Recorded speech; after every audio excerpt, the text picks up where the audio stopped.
say together, and so it is. All righty. Well, thank you, everyone. So the topic this morning is, so now what? So now what? And when I was first starting in a religious science church in Denver in the late 80s, one of the ministers there, he did a talk the Sunday after Easter, and the title has stayed with me all these years. And he said, what do you do after a resurrection? What do you do after a resurrection? So now what? So now what? So we've been talking for a few weeks about mythology. We've been talking for a few weeks about seeing ourselves as each and every person, each and every character in the scriptures. To, as Emmett Fox says, to try to take the scriptures as a description of every state of human consciousness, and to recognize that at different times and in different ways, we are each of those characters. So not just take things literally as historical fact, which they may or may not be, not just to take things for what meanings we can extrapolate from them, which is good because that helps us to see things differently, but to take them at the spiritual level. That is us. That is a state of consciousness that represents part of us. So, for example, Moses goes up the mountain and has the I am experience, the experience of the burning bush. Now, Moses was raised as the grandson of a pharaoh. He was taught into the Egyptian metaphysical teachings, and the Egyptians knew, or the Egyptians taught, there's only one God. So it was not a brand new concept to him, but he took it in a manner that kind of initiated Judaism as a religion of the one God rather than many different gods, right? So as Joseph Campbell tells us, with one stroke of the hand, Moses erased the heavens of all of the different gods that were there and replaced them with the one God, the one God. And ever since that time, human beings have been slowly, or not so slowly, but they have been putting different entities, different gods, different saints, different angels, putting all of these things back in between themselves and God. And Dr. Holmes says that whatever we put in between us and the divine, we eventually have to transcend that. We have to step beyond that. We have to absorb that, because our ultimate experience, the ultimate spiritual experience, is the conscious realization of the presence and the activity of the divine in us, as us, and through us. The mystical experience, if you want to call it that. The experience of cosmic consciousness, as Richard Maurice Buck called it. That's our journey. Our journey is stepping into that experience a little bit more fully each and every day. So Moses goes up the mountain and he has the I am experience, the burning bush, which is a metaphor for a deep, deep meditative experience, right? The fire that burns but does not consume. Elijah was raised up to heaven in a chariot of fire. Same kind of idea. See, these are not necessarily literal facts, but they are teachings, they are metaphors. It's not like it, it is it. It is being consumed by it is experiencing the fire that burns but does not consume, being totally wrapped up in this experience of the divine. And many of the experiences of the mystics involves this experience of the blinding light. Right? Paul got knocked off his horse on the road to Damascus. He was blinded by the light. And there are times in our lives, your life and my life and all lives, where we have that experience, the experience of complete oneness, the experience of complete unity. We can just describe it as I amness. The Buddha described it as suchness or isness, you see. Because the divine is unlimited. It is undifferentiated. Now, our intellect thinks in terms of slicing and dicing things. You know, we label something. Well, that's a chair. Well, the minute we've said it's a chair, we've implied it is not a table, it is not a car, it is not a boat, it's not this, it's not that, it's not the other thing. But the divine is all at once. It is the I amness. So we read the story in the Bible about Moses going up the mountain and experiencing the divine directly. Who shall I say gave me these commandments? He asked the burning bush, and the bush says, I am that I am. That was the highest name for God. I am that I am. Because any other name for God, you start to limit it. You know, even if you say God is love, which is true, you're saying God is not hate. Right? God is. God is isness. God is suchness. God is I amness. So we want to kind of get into this mode of when we read or hear about these ancient stories, to not just be an observer, not like we're watching a movie on TV, you know, but we are there. We are the actor. We are the one who is in that story. We are the one who is carrying out that story. Now, to me, you know, this is how I judge whether it's something I'm watching on TV is I say a good story or not. If it draws me in, you know that I've done some work in the TV studio, so it's hard for me to watch a program because I'm always looking at the technical aspects of the scene. You know, how did they light it? What costumes, what wardrobe are the actors wearing? Excuse me. What is the quality of the sound in the picture? What's in the frame? What did the director decide to let us see in the camera? And why is it in the shot? What is the significance of these things? Everything that camera shot that you're seeing should be there for a reason. It's not just accidentally there. They put it there, you know. So I'm always analyzing. I'm not quite enjoying the movie because I'm looking at the techniques. Why did they move the camera at that time? Why did they zoom in or zoom out at that time? So a good story for me, when I'm starting to watch a story, is I get sucked right into that story. I forget about the lighting. I forget about the color coordination. I forget about all of those things. And now I am in the story. Right?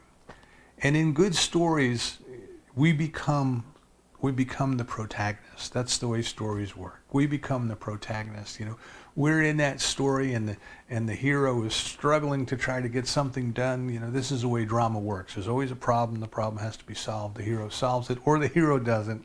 One way or the other, it has to be resolved by the end of the film. So we get involved in that. We start to think, well, what would I do in that situation? You see, how would I act? And doesn't he know that those people are coming? And we really get engrossed in the story. And that's what I'm saying is when we look at these stories in the scripture, we need to consider that we are that character. Part of us, you know, part of us is that character. As I said in the email last night, you know, Moses killed the Egyptian officer and buried the body in the sand so he wouldn't be discovered. But yet people knew about it because they confronted him. They said, "You're going to kill us and bury us in the sand too." So he ran away. He ran away to the desert. He had more growth to do. He had to go into the desert, which is the prayer life, and do his growth. You know? But when have we made mistakes and tried to cover them up? You see, we are there. We are there in the story. So then this brings us up to where we were last week, which is Easter. And we were talking about the significance of the Easter story, of dying to the human, laying down the human, laying off the mortal, and rising up in our spiritual nature, in our immortality, in the fullness of that which we are, the Spirit. The mythology of the story. Now, Joseph Campbell tells us that the word myth has been kind of abused over the years, because today if somebody says something, you say, "Oh, that's a myth." Really what you're saying is, well, that's a lie. That's a lie. That's not true. You're just making that stuff up. It's not true at all. It's a myth. And you're perpetuating lies here. Why are you doing that? But that's not the only meaning of the mythology. See, the mythology are the metaphors. The mythologies they're not just the stories, but they're the metaphors of the culture. They contain the value system of the culture. Now, for people who are part of that culture, those are real events. Campbell tells us if we are raised in a certain religion, right, the mythology of that religion is true to us.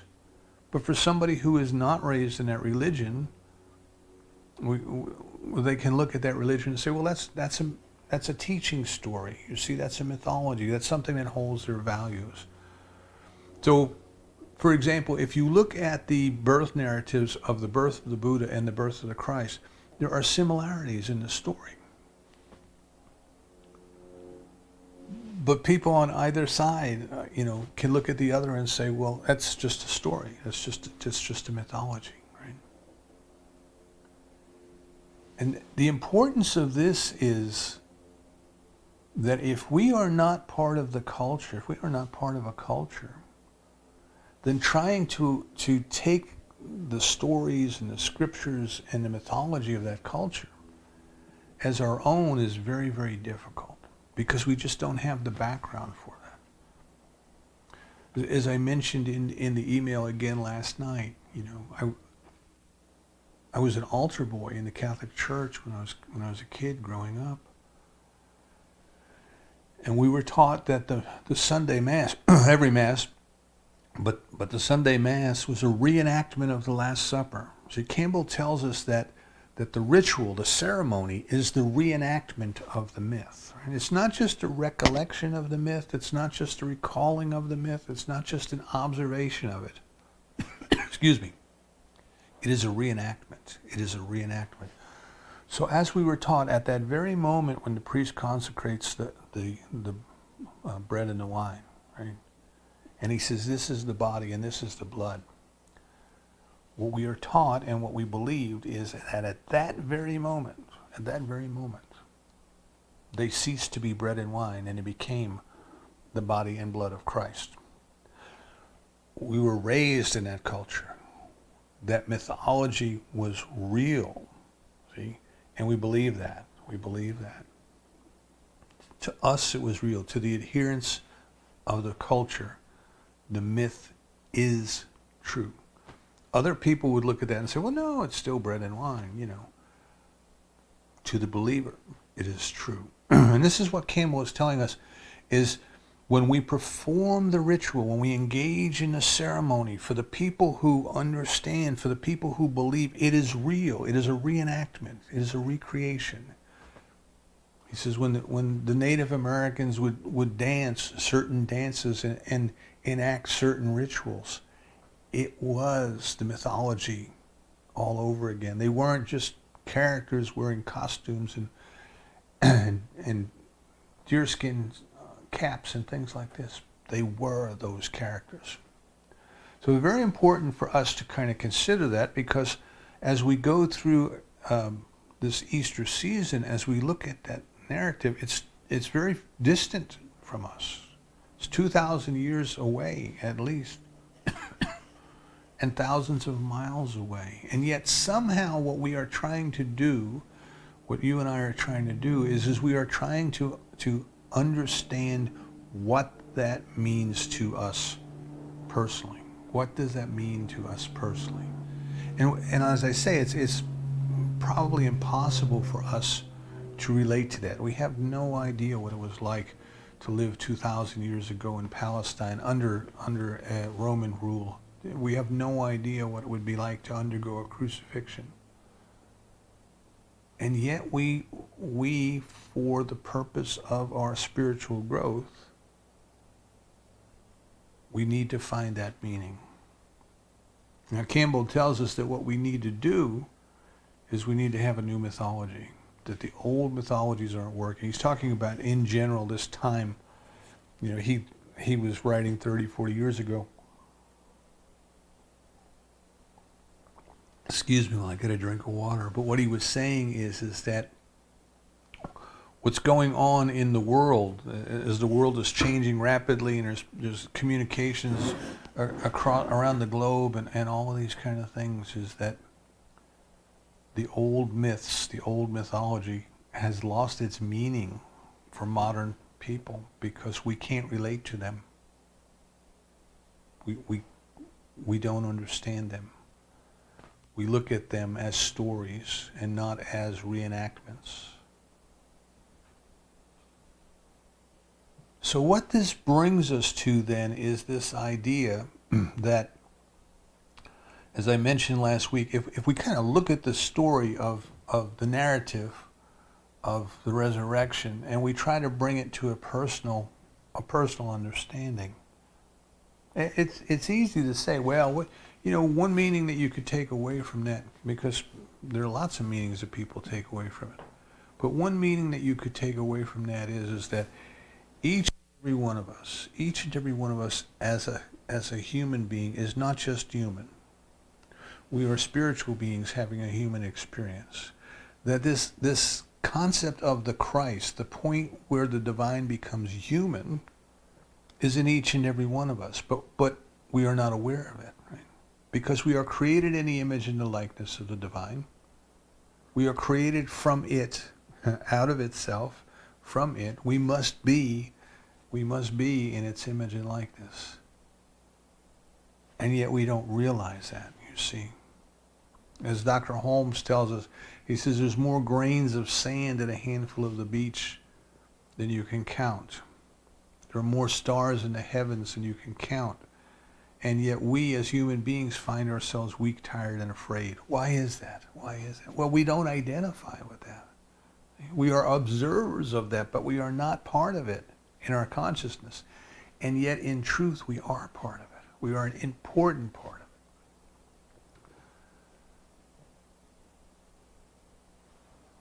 So we start with kind of an awareness. Let's put it this way, because the steps of change usually start with awareness, and then understanding, and then acceptance, and then performance, then acting, then doing. We start with this awareness then that not only in Christianity, not only in the narratives of the resurrection, but in, I would say, in all religions, is this idea that we are one with something so much greater than we are. We are part of something so much bigger than we are. Each religion, if you look at the origins of religious teachings, I'll call them that, or spiritual teachings perhaps. Maybe, I don't know what the correct term is, because not every religion is necessarily spiritual. People get hung up on that, spiritual but not religious, religious but not spiritual.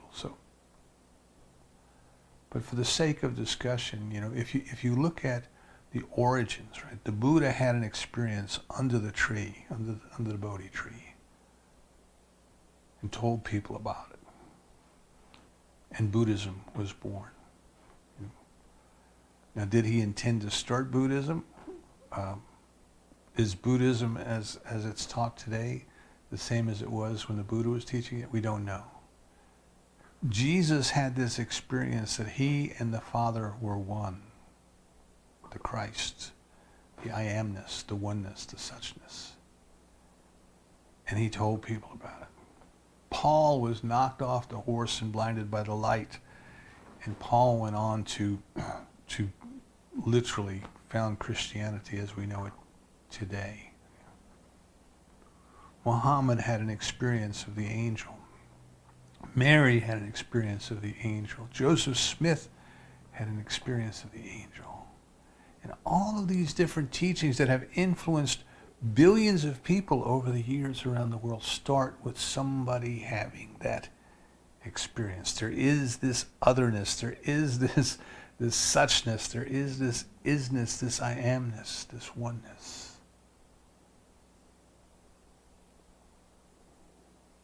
That tells us, like Moses, the experience of the burning bush, that we are one with something so much bigger. Something so much bigger. And then the Easter The Easter experience is stepping into the fullness of that. Stepping into the fullness.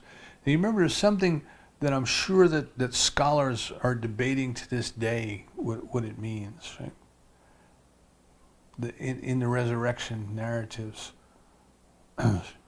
in one gospel, it was Mary Magdalene was the first one there to see Jesus come from the tomb, and another was Peter. And so, let's say you can see how these things get written in over time to kind of create the point that the writers wanted. As the church moved on, Peter became a key character, and it made him more important to have him be the first one there. But in the narrative of Mary Magdalene being the first one there, remember, she said she didn't know who he was. She thought he was the gardener, and he said, "Don't touch me yet. Don't touch me. I'm not fully risen. I'm not fully ascended. Don't touch me." Interesting, right? Because here he was, still undergoing some sort of a process. Some sort of a process of stepping into the fullness of the spiritual experience. Now you and I, each and every one of us, we are undergoing a process of stepping into the fullness of the spiritual experience. The Easter mythology, for us, we may have to create a new mythology that works for us. But the Easter mythology for us is about you and I, us, stepping into that fullness, dying to the human, accepting the spiritual, and then living life as spiritual beings, right? So in the Acts of the Apostles, we have all of these interesting things that the spiritual Jesus, the risen Jesus, could do. He just suddenly appeared with the disciples as they were walking along the shore. He could sort of transport from here to there, miles and miles, instantaneously, walk through walls and closed doors and all these things. And all of this is saying that at the spiritual level, the physical things get transcended. We say, well, how could that be? Why is that so? Well, the things that we call matter is energy temporarily locked up in form. The scientists will tell us today they're putting experiment now. I just saw they put a telescope underneath the deepest lake in Siberia because they're trying to catch neutrinos. And a neutrino is a particle that allegedly travels through space and travels through our body and travels through the planet and comes out the other side, and we never know it. So even in physics, we have this idea that which appears to be solid is not necessarily solid, that things can pass through it. Now, it may have been a teaching story. I mean, the gospel writers just might have been saying he was different. Okay, he was different. But what does it mean to me? What does it mean to you? What does it mean to us? So what now? What now? Now that we are aware of this idea that the presence is within us, and we not only can, but we will. Ultimately, each and every one must. That's why we were created. Each and every one of us must awaken to this experience. Now we have to develop some kind of an understanding. What does that mean to me in my daily life? Do I try to walk through walls? If you ever saw the movie Men Who Stare at Goats, the guy is trying to run through the wall and he keeps bouncing off of it. Do we try to walk through walls? What do we do? What do we do with this awareness? How do we develop an understanding of how we live as spiritual beings? What now? What now? What do we do? Now, what we want to keep in mind is that it is very, very easy for us as humans to have the glimpse of the fact that we are spiritual beings, that we are one with everything, that life is beautiful. We can have all these experiences and Monday morning get up and go back to work and everything is pretty much the same. See? William James, who I think it was like 1898, late 1800s, William James gave a series of lectures at a metaphysical conference in Edinburgh University. And it's published as a book. It's about, I don't know, at least 1,000 pages long, called The Varieties of Religious Experience. And I read it, and it's very fascinating. He says, what if we just forgot about denominations for a moment and stepped back and looked at this phenomenon of religious experience? What is a religious experience? What does the religious experience do to people? And he was saying that no one had looked at religion as a scientist might look at things. And this is where Ernest Holmes, I believe, Ernest Holmes came up with religious science. What would happen if we looked at religions as a scientist might try to find out what's alike, find out what's different, try to get to the bottom of it. So James said there's basically two orientations that you'll find in religion. This is his view.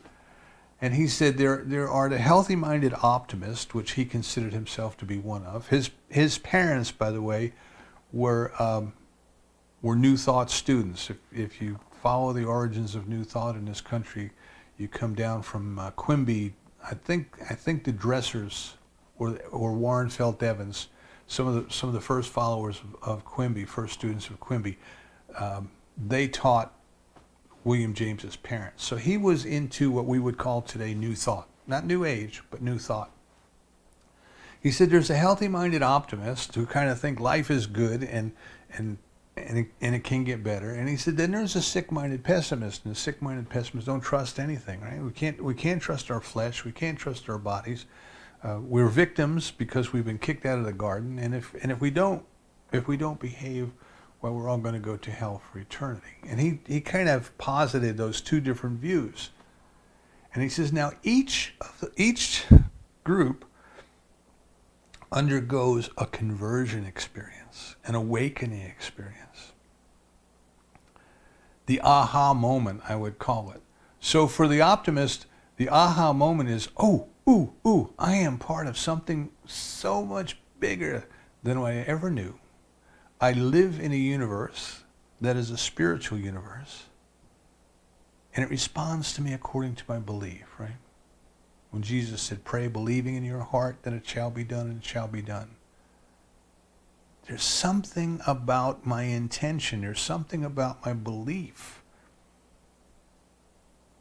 that changes the conditions in my life. And for the sick-minded pessimists, he said the sick-minded pessimistic conversion experiences, they realize we don't have to stay this way, right? Because we've been offered a plan of salvation. So the good news, right? The good news is that salvation exists. So you have these two groups, they undergo this conversion experience, and you would think at that moment, you would think that the two would be the same. You think that the two would be moving forward and saying, now, life is good. Now we can move forward. Now we can celebrate. Now we can live life more fully. And what James tells us is that in practical application, nothing changes other than people feel better about themselves. Nothing happens. If you observe them, as a scientist might observe them, if you look at their lives, they pretty much go about life the same way they always have. But if you ask them about it, they feel differently about it, you know. They feel better about it. They feel happier about it. And what James was trying to tell us is that this conversion experience, if you want to call it that, this aha experience, that's an awakening. That's an awakening. But more is required. More than just aha. More than just feeling good. That we actually have to do more to continue our spiritual growth. Now, if you go back, talking about taking, culture, looking at things from different cultures and not quite understanding them, not quite grasping the mythology. If you look at the stories of King Arthur, the Knights of King Arthur in the Round Table, these are stories of spiritual growth. These are metaphors of the growth of the soul, similar to the way I was talking about the Bible. But we don't understand that. You see, we get caught up in the romance of the Knights of the Round Table and Lancelot and all of these different, really, fairy tale kind of interpretations, rather than being able to see what's going on and take the meaning. So the Holy Grail that they're searching for in these myths, that is the presence of the divine within. See, that is the point where the divine has become human as us. That is the soul that they are searching for. And if you start to interpret those stories in that manner, you come away with a totally different meaning. So there's one story there about the Knight of the Holy City, and I can't remember the knight's name. It might have been Sir Gawain. But his quest, right? So the hero's journey, Campbell will tell us about that. The hero finds a quest and has to go on the quest and eventually comes back home and finds that whatever he was looking for was here all along, but he's now a different person. Because the quest and the journey was not about getting anything out there, it was about discovering something in here. So this knight goes on a quest to find the holy city. The legend says there's this holy city and it's been lost, and he needs to go find it. And he goes off on the quest, and of course, as with all good quests, he faces obstacle after obstacle after obstacle until he finally achieves his goal. And he gets to the holy city, and the people there welcome him. Oh, Sir Knight, we are so glad that you are here. We're going to make you our king, and you can rule us forever. We're just so delighted that you're here. Excuse me. So the knight takes to the throne, and he starts ruling his new kingdom. And a page from Camelot arrives. And the page comes and he says, Sir Knight, have you forgotten? You have family back in Camelot. You have friends back in Camelot. You have business affairs that you need to close out in Camelot. You need to come and sell your property. You need to come and finish your old life before you can take on this new. And the knight bids the people goodbye. He says, I have to leave for a little bit. I have to go back to Camelot. I have to take care of my old business, but I'll be back. And he goes back to Camelot, and he starts to get re-involved with his old life. And he forgets all about the holy city. And he never goes back. These are the false starts. These are the false starts. We have the conversion experience. We have the aha experience. We think, oh my goodness, I am not just a human being. I am a spiritual being having a human experience. And then we go right back to being human. Right back to solving all of our problems the old ways. Right back to doing everything as we used to do it. But we feel better about it. So what I'm suggesting here is that we want to move beyond awareness. We want to move beyond that. We don't want to just have the big aha, I'm aware moment and then go back to the way things were. So what? So what? As we move from awareness to understanding, we start to think, well, what does that mean? What can I do? What would I do differently now that I know that the presence of the divine is with me? I remember as a child being told that the guardian angel was always with us. What a comforting feeling that was. The guardian angel was always with us. And we were encouraged to talk to the guardian angel as we would a friend, you know. How beautiful is that? Talk to the presence of the divine within you as if it was a friend. Now, of course, as a child, we envisioned this little angel, you know, with wings and everything like that, but invisible. But that doesn't matter. The concept is the same. You have a friend. You have a presence. It is you, but you don't recognize it as you yet. But divine love is with you. What would you do? What would you do in the morning? What would you do when you get out of bed? If you truly believed and acted as if you were a spiritual being, not just a human being who had to get up and shower and get dressed and get in the car and go to work and do all these things that we have to do to make a living, what would you do? How would your life be different if you truly, truly had awakened to the spiritual nature within you?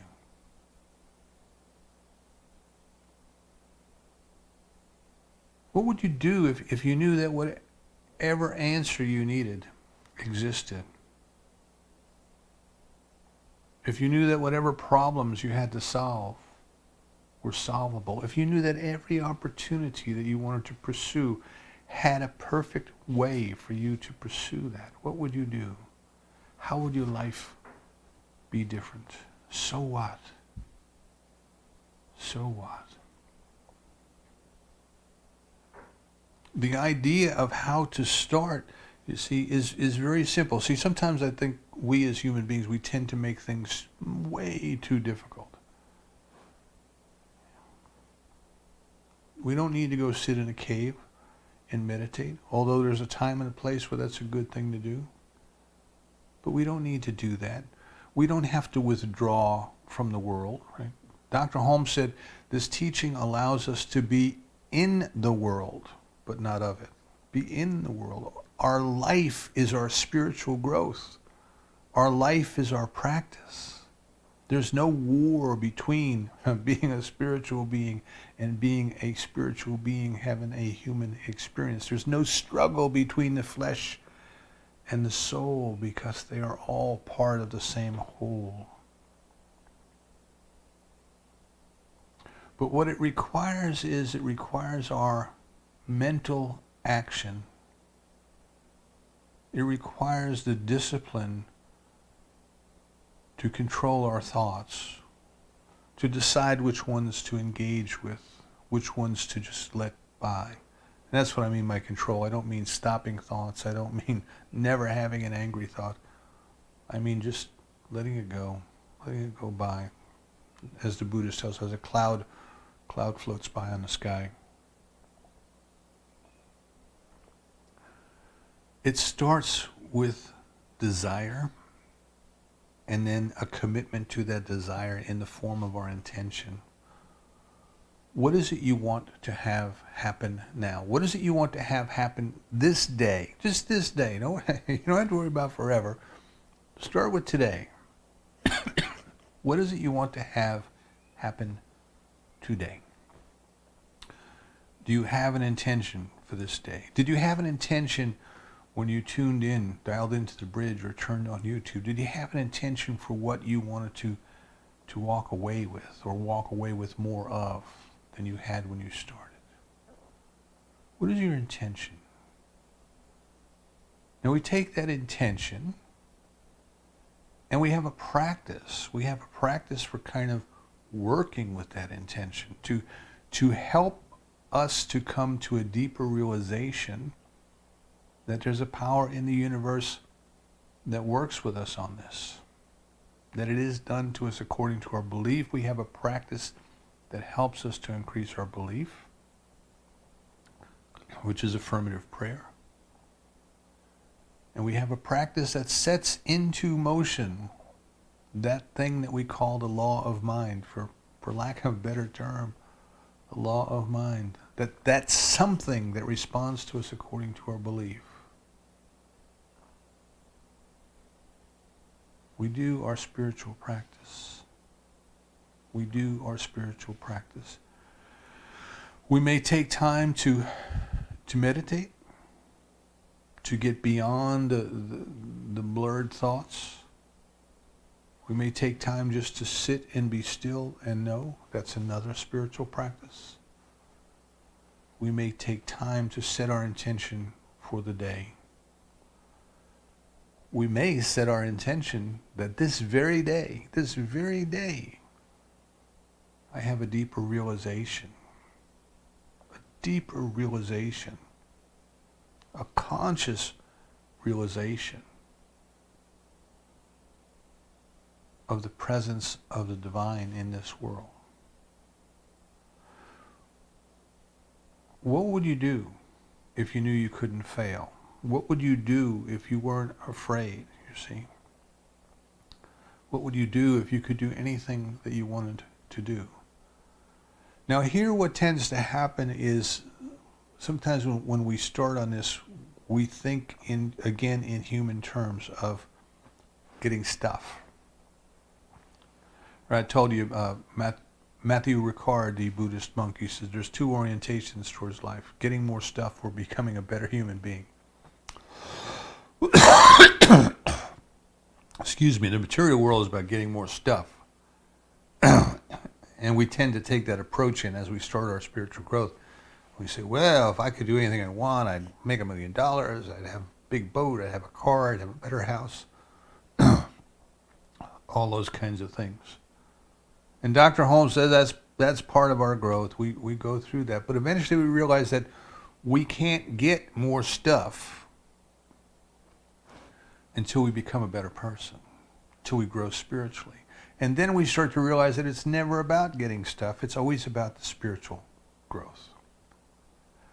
How can I grow today, you see? How can I finish ascending? How can I finish my resurrection? How can I finish this step from the human into the spiritual experience? And I think we know how to do that. I think we have the tools in our spiritual toolbox to do that. But we must have the desire, and we must implement that desire. In the East, they say, don't go looking for God unless you're looking as earnestly as you would be seeking a pond if your hair was on fire. Don't go out and go to the gates of the holy city and turn around and go back home. You got to make your commitment. You got to make your commitment. We have awareness. We have understanding. We have acceptance. We have commitment. And we have action. We have action. So what I am inviting everyone to consider this day is that what we talked about last week was not just a story about something that happened a long time ago in a faraway place. What we talked about last week was the metaphor of your soul, the metaphor of your spiritual growth. It is about the transition that you undergo. Right? So we look at the butterfly, and this is used in so many cultures. We look at that caterpillar crawling into the cocoon and coming out a butterfly. And we all look at that and go, oh, that means something to us. But just going, oh, see, we want to move beyond that. We want to move beyond aha. We want to move beyond wow. We want to actually live it. We want to actually do it. You know. So the next time you're faced with something that seems a little bit of a stretch for you, ask yourself, what would the divine mind think about this? Is there no one in the entire world that knows how to solve this? Is there no way that the information on how to work with this can reveal itself to me? Remember Tesla? I talk about Tesla and his idea on how his knowledge of the inventions came to him. It was more of a revelation than an iterative process. Edison was iterative. He tried this, he tried that, and he finally got it to work. And that was good. That worked for him. But Tesla was more like sitting there and and having this whole thing revealed to him and then going into the lab and trying to figure out how to make it work. That revelation is available to each and every one of us. But we have to set our intention. We have to believe it. We have to set our intention. We have to be still and we have to listen. We have to listen. Ernest Holmes says that when God speaks to us, God speaks in the language of the heart. And we don't hear because we're listening with our heads. We're listening with our heads. Set your intention. Be still. Listen. Let the law do its work. Let it reveal to you what is appropriate for you at that moment in time. Remind yourself every day that you are a spiritual being, part of a spiritual universe that is so much grander than you can imagine. And this very day, you experience more of it. Continue to grow, continue to ascend, continue to realize your spiritual nature. And that's what we want to do after having awakened on our Easter morning. You are the very love of God in action. This day, live that more fully. And tomorrow, more fully so. And continue on, one step at a time, but don't ever stop.